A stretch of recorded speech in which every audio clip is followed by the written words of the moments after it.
I'm getting ready to go out bowling, so I was like, you know what, I'm about to do my makeup.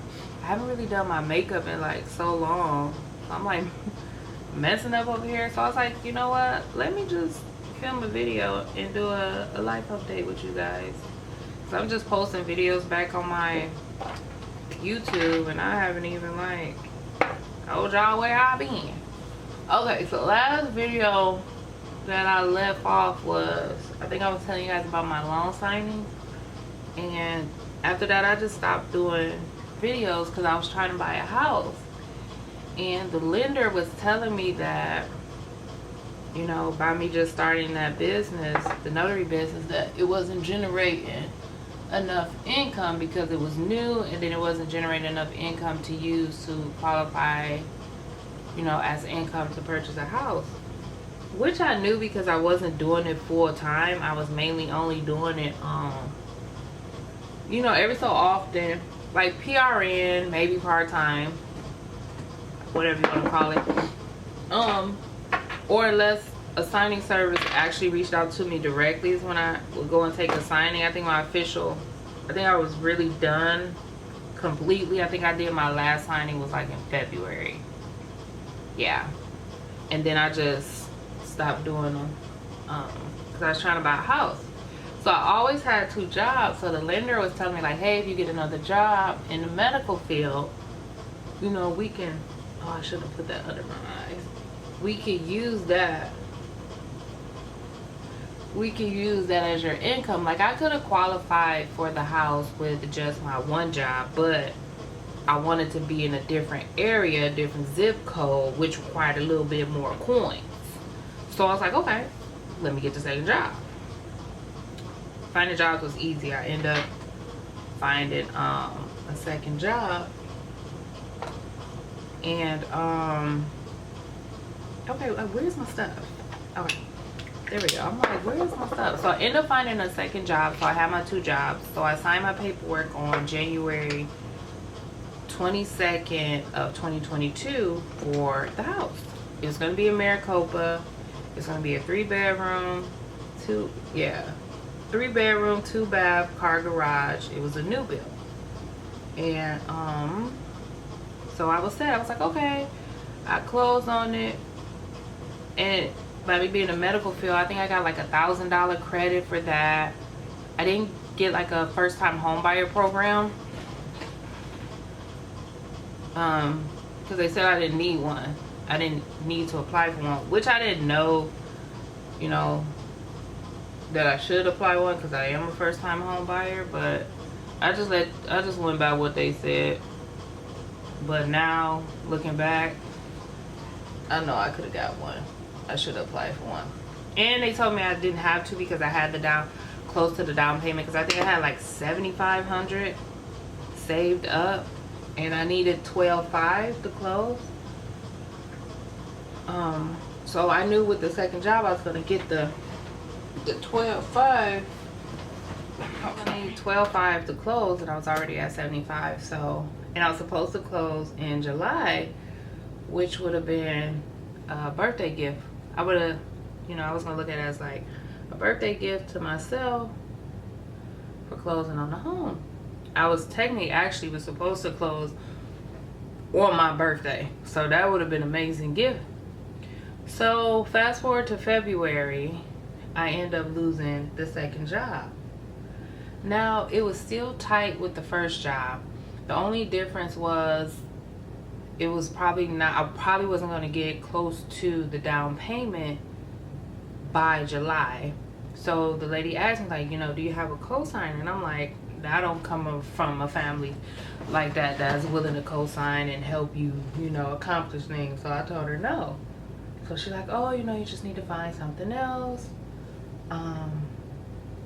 Try to find something else by then, because the issue was the down payment, making sure I had it before we closed. And mind you, at this time they still never talked about first-time home buyer programs or any of that. They just wanted the money.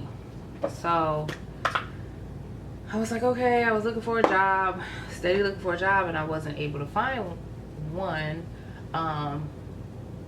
yeah, I was still looking for a job. Then came March of that same year, and I ended up losing that job because it was based out of San Diego, and they were going back into office, and they asked me, you know, like, would I be willing to move to San Diego? And I told them no.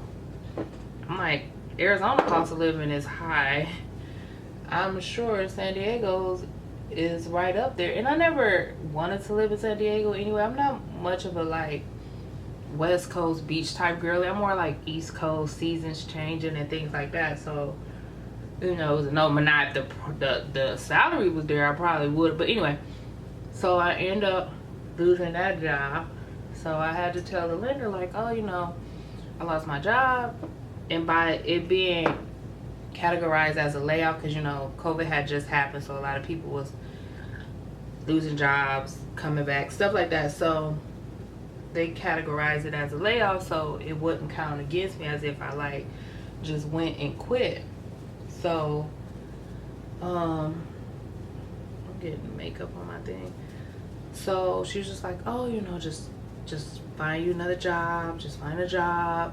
And it just had to be in the medical field. Y'all, when I tell y'all, I'm just gonna have to watch this. When I tell y'all I was looking for jobs nonstop, and I'm the type that will always get a job, like always. But for some reason I couldn't get one, so I told God, I was like, you know, if you don't want me to, you know, buy a house here, you know, just say that.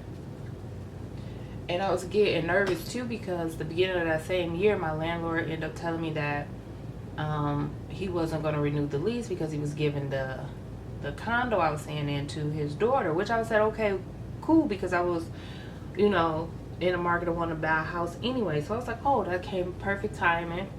So I never had to worry about like paying for no fee to break the lease or anything like that. So for that to happen, and I couldn't find no job, I'm like, I'm gonna end up being homeless if I don't find something.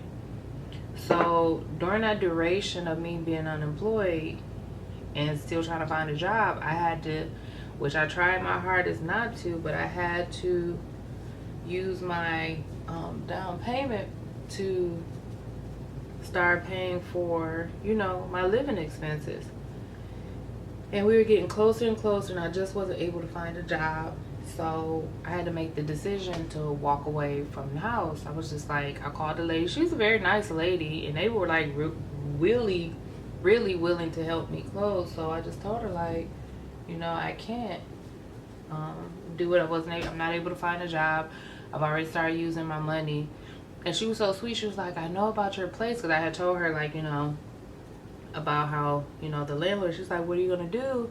What are you gonna do? I was like, I don't know, I'm just gonna probably be homeless. And she's like, no, you know, I hope and pray that something comes for you, but if you get something before the due date of when we supposed to close, she was like, you know, call me back and, you know, I'll keep your name on it. Because she basically was telling me, like, I'll keep your name on it. And I was just like, okay. So she was like, so I had asked for the escrow back, because I had to pay. When I signed, I had to put $1,500 down escrow. So when it was getting close to the day when I pulled back the application or whatever, she was still holding on to it. She's like, let's just give it another month and see, you know, maybe you might come up with something now that the summertime is here. And I was just like, in my mind, I was just like I know if something's going to happen or if it's not, but it wasn't happening. I'm just like, okay, I waited the extra month, and mind you, I'm paying the bills from my down payment. So my down payment, I'm watching it dwindle. And so I'm just like, okay, if I do get another job, what is that going to do when it comes time for me to close? And they still didn't bring up first time home buyer programs at all. So she just kept asking, like, so you don't have no one that'll co-sign for you? And I'm like, no, you know, I don't come from that type of family that will do that. And so it just got to a point when I was just like, you know what, just go ahead and take my name off. It's okay, you know, somebody else will get it. And right when I did that, I kid y'all not, a week later, this company that I applied for back in 2021 called me and was like, hey, you know, we have some openings. We just followed up to see if you know, still interested in working here. And I was like, yeah. I was like, yeah, I'm still interested. Interview, literally the interview, I did the interview the following day. And then the next day they called me and told me that they wanted to move forward with hiring me. Now, I was going to call the lender back, but I was just like, no, I already made peace with it that I'm not going to get it. I was needed to move, and I didn't want to end up being homeless, like having to stay in like an extended stay or something while I waited to the house if I was going to get it. And then I was getting nervous, like what happened if I do tell them I want it and then I end up losing my job again. So I was just like, just to be safe, I was just like, I just went on and took the job. It was in a customer service type role, still healthcare, but not like direct patient healthcare, which is still good because it was still in the same thing. So I was just like, no, that's okay. And oh, I forgot to put that there. So it's like, so I worked a job, and after that, and I ended up had to go look for an apartment. So, and I was lucky because, you know, around that time they told me you had to make 3 times the rent. You had to be at your job for like 37 million years. So I was nervous about that. But the apartment complex I found, they was just like, end up finding was doing the, you know, you had to work at your job and then make 3 times the rent or whatever. But they were understanding because they had just talked to their corporate, and their corporate changed it because they knew a lot of people were, you know, not going to work. They're losing their jobs. So I got in good. Basically, once I told them that I didn't want the house, it just seemed like everything just started working and flowing for me to where I knew that, like, maybe it might be time for me to move. Maybe it's meant for me not to get the house right now. And I told myself, like, you know what, I'll try again next year or whatever. And moved into my apartment. And the lady, like, a month later was like, hey, we didn't close on the house. If you still want it, you can get it, because a lot of the equipment and stuff that was backdated, like something, you remember when they was having all of that stuff where you would, the supplies weren't getting their supplies on time or something like that happened. I can't even think of what it is now, but anyway, so she told me that. I was just like, no, I'm okay, you know, I'm good. I was like, I found the job and I don't want to jinx it, I'm good, it's just not meant to be. And so she's like, okay. They end up selling it. I ended up finding out they sold it that October of that year, that same year, that, yeah, 2022, yeah. So I was like tossing it in the, I was like, okay, it wasn't meant for me to get the house, I'll try again. But then it got to the point where I was just like, I always was going back and forth about leaving Arizona. So I wasn't like sure if I really was gonna do it, but I had talked to my grandma, and she was just like, you know, it's time for you to come back home. You've been out there long enough. You did what you needed to do. It's okay, you can come home. I'm like, all right. Even then, I still wasn't like 100% sure. I was just like, I don't know. And then I ended up finding out right around in October that somebody that I really cared about passed away. So I had to come home, go to that funeral. And while I was there, I was talking to my grandma again. And my grandma's like, so are you really going to come home? You always said you was going to move back, but you never did. Are you really going to come? So I was like, yeah, I'm going to come. You know, I'm going to come. And then I knew I was suffering with, like, a lot of health issues while I was out there. And in Arizona. And, like, the doctors was just, like, brushing me off. But I knew something was seriously wrong with me. So I was like, okay. Still made the decision that I was going to move. I was like, okay, I'm just going to do it. I'm going to move. I'm going to move back. Because after that person passed away, and my grandma told me that she wanted me to come back, I was just like, okay, I'm going to move back home. So once I told her, I was like, grandma, I'm really moving back home. It's for real. I'm coming home. And she's like, oh, she was so excited. Then 4 months later, she passed away. And I was just like, which I wasn't too hurt or sad about it, because every time I came back home to visit, I always stayed at my grandma's house. I was always with my grandma. So even though it did hurt, I still got to be with her when I came home. Anytime I came home to visit. So she passed away. That's when I was like, you know what, I'm coming home. That's it. I'm just coming home. And yeah, so I was like, I'm coming home. I moved back in June. And when I tell y'all, moving across country is not for the weak. I'm telling you. It is not for the weak at all. It's expensive if you plan it. Okay, let me jump back because I'm jumping. Okay, so before the death and everything, I still had that one job. I ended up interviewing for another job. A month later, got that job. And then I was like, okay, let me just play around. Another job that I was interested in. I interviewed for that, got that job. So towards the end of that year, I was like working 3 jobs. And I was just like, yeah, it wasn't meant for me. It was meant for me to go. And that's what I was like, oh, it's meant for me to go. It's not meant for me to stay here.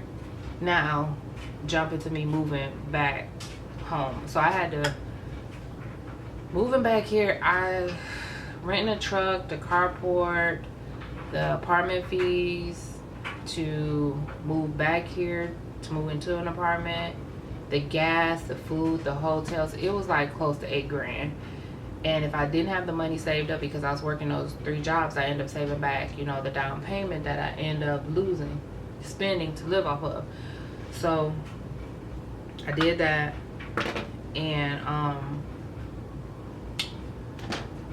moved into my place, which I moved back.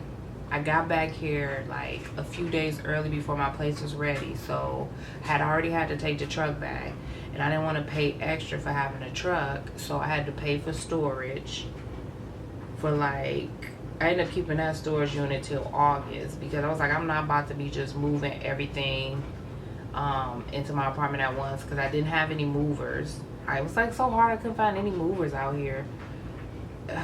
But so I would just move what I could, and all the big stuff would just have to stay in there until I could get someone to help me move. Oh, that was too much. I'm gonna take some of this off. That was too much. Okay, so I moved into my place, and I was like, okay, I'll give it 2 years, and then I'll reassess in 2 years. I was still, and while I was here, I was like, okay, I'm still active. I have my notary active in Arizona, so if I was to go back within those 2 years, I still have it. Now, if you're interested in being a notary in Arizona, I still have my old notary videos up. I think all the information is still relevant, but always do your own research. But then I was like, okay, if I choose to stay, I can always do it in Michigan. So fast forward now here, I still haven't decided if I'm gonna do it in Michigan. So I got back, moved everything back, and towards the end of 2023, I was like, okay, I'm trying to lose weight. I put on so much weight I couldn't lose it. I was like, let me just go to get an allergy test and see, you know, maybe I'm eating stuff that I'm not supposed to eat, which is making me, you know, bigger. I go to the doctor. The doctor walked in, and I was like turning to put my phone up. As soon as the doctor walked in, he was like, how long you have thyroid issues? I was like, thyroid issues? I don't have thyroid issues. He was like, you have a goiter in your throat. And my dumb self, I'm like, no, that's not a goiter. I'm just overweight, so my neck is fat. And he was like, yeah, no. Let's go get some lab work and an ultrasound of your throat. Long story short, the blood work came back that I have PCOS. My iron was at a 3. I have Hashimoto's disease, hypothyroidism, and I grew a goiter in my throat. And he told me that this doesn't happen overnight. It's a transitioning, like going up a pattern. It didn't happen overnight. So he's like, when did you first notice it? I was like, I knew something was wrong back in like 2013. Every time I would go to the doctor, they would all just brush me off and say nothing's wrong, I look fine. Just for me to come back and got hit with all of those health issues. So on medicine now. Tell you, when you go to the doctor, you just gotta advocate for yourself. Like, you just have to constantly keep advocating and speaking up for yourself, because if you don't, they just gonna brush you off, and that's basically what they did to me. So being back, so now that I'm back, I was like going back and forth like about if I was gonna move back to Arizona or not, but so far I've been here like 2 years and I don't, oh my eyeliner, so far I've been here 2 years now and I don't think I'm gonna be going back out there. I mean, it was nice, it did what it needed to do when it needed to do it, but you know how sometimes you just outgrow a space. Now granted, I don't know what the future holds. Maybe God might be like, you know what, you're going back out there, so I don't know. As far as my notary, I still haven't applied for it here, but in Arizona it already expired, which is fine too. Yeah, which is fine. But now I'm just basically going to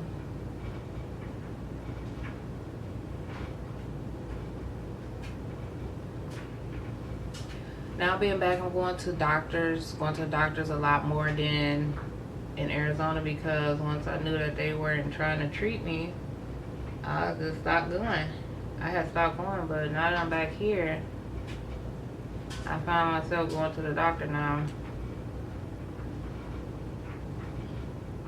almost like every month.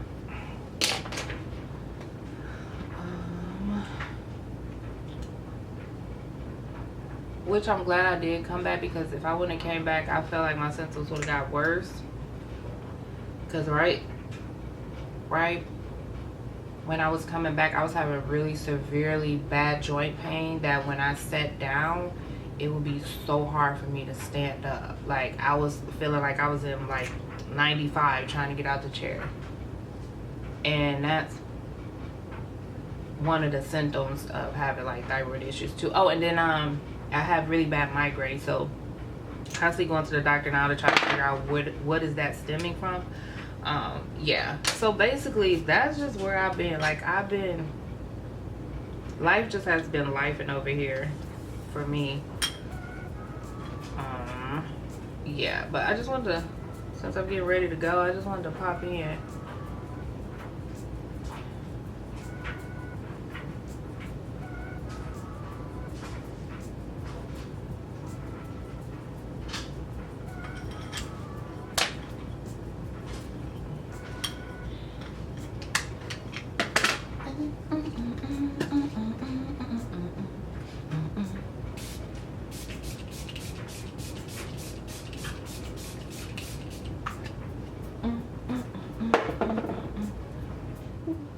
Okay guys, so this is the end of the video. Like I said in the video, I wish I could have came back and told you guys like I found the love of my life, I'm married, kids, or I like climb Mount Everest or tour 50 million countries. I wish I could, but really I ain't do none of that. I was just, life was life, and I had to go through the trials and tribulations of that life. So right now I'm just settled into my place, trying to get my health in order, trying to navigate finding doctors that actually still want to be doctors, because, you know, in my opinion, these doctors just not doctoring for me anymore. I remember the days when the doctors used to call and check in on you. Now they barely even stay in the room for their appointment, in my opinion. But hey, that's all that I've been doing, so see you guys in the next video.